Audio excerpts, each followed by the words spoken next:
ये गुंडा अपने गुर्गों के साथ रेस्ट रूम में दाखिल हुआ, नए आदमी को सबक सिखाने के लिए तैयार। लेकिन उसे अंदाजा नहीं था कि इस बार वो गलत आदमी से उलझने जा रहा था। आदमी बोलता है, 5 तक गिनने का वक्त है तुम्हारे पास। किंगपिन ये सुनकर हंस पड़ा। मौत सामने खड़ी थी, फिर भी इस आदमी में जवाब देने की हिम्मत थी। जैसे ही किंगपिन ने हमला करने के लिए हाथ बढ़ाया,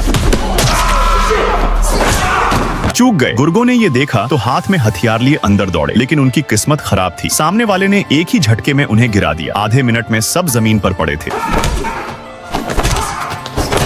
लड़ाई खत्म करने के बाद वो आदमी बिल्कुल शांत और संयमित होकर वहाँ से चला गया। उसी पल से वो जेल में एक कहानी बन गया। कोई उसे छूने की हिम्मत नहीं करता। जेल से बाहर निकलने के बाद उसने रहने के लिए एक जगह खोजी और जल्द ही पास के एक अंडरग्राउंड फाइटिंग रिंग में पहुंच गया। यहाँ एक मैच जीतने पर मोटी रकम मिलती थी, लेकिन हारने का अंजाम भयंकर हो सकता था। वो चुपचाप एक किनारे खड़ा होकर सब कुछ देख रहा था। अगला मैच शुरू होने वाला था। ये मुकाबला था एक काउबॉय जो किंगपिन का आदमी था और 300 पाउंड के विशालकाय पहलवान के बीच। किंगपिन का आदमी क्रूकर, जो खुद भी नर्वस था, काउबॉय को सलाह देने लगा कि वो अपनी छोटी कदकाठी का फायदा उठाए, स्पीड और फुर्ती से उसे हराने की कोशिश करे। काउबॉय ने पूरे आत्मविश्वास से हामी भर दी, लेकिन जैसे ही लड़ाई शुरू हुई सब उल्टा हो गया। विशालकाय ने उसे पलक झपकते ही जमीन पर पटक दिया और ताबड़तोड़ घूंसे मारकर बेहोश कर दिया। क्रूकट ने मजबूरी में मैच रोक दिया और गुस्से में मोटी रकम का बंडल निकालकर जेम्स के हाथ में थमा दिया। जेम्स एक लोकल माफिया डॉन था। फ्रस्ट्रेटेड क्रूकट अपनी कार में लौट आया। उसने अभी अपनी बाइजियू का घूंट भी नहीं लिया था कि वो आदमी अचानक उसकी कार की पिछली सीट पर दिखाई दिया। डर के मारे क्रूकट ने तुरंत अपनी बंदूक निकाली, लेकिन उस आदमी ने शांत स्वर में कहा कि वो झगड़ा करने नहीं आया। वो बस चाहता था कि क्रूकट उसे विशालकाय के खिलाफ रिंग में उतारे। क्रूकट हंसा, कौन हो तुम? क्यों मैं किसी अनजान पर पैसा लगाऊं? और वैसे भी विशालकाय ऐसे अनजान लोगों से नहीं लड़ता। उस आदमी ने अपना बैग खोला और उसमें से पैसों का बंडल निकालते हुए कहा, तुम बस मैच सेट करो। अगर मैं जीता तो इनाम का 60% मेरा और 40 तुम्हारा। क्रूकट ने जल्दी से हिसाब लगाया। ज्यादा नुकसान नहीं था, इसलिए उसने रिस्क लेने का फैसला किया और उसे रिंग तक ले जाने को तैयार हो गया।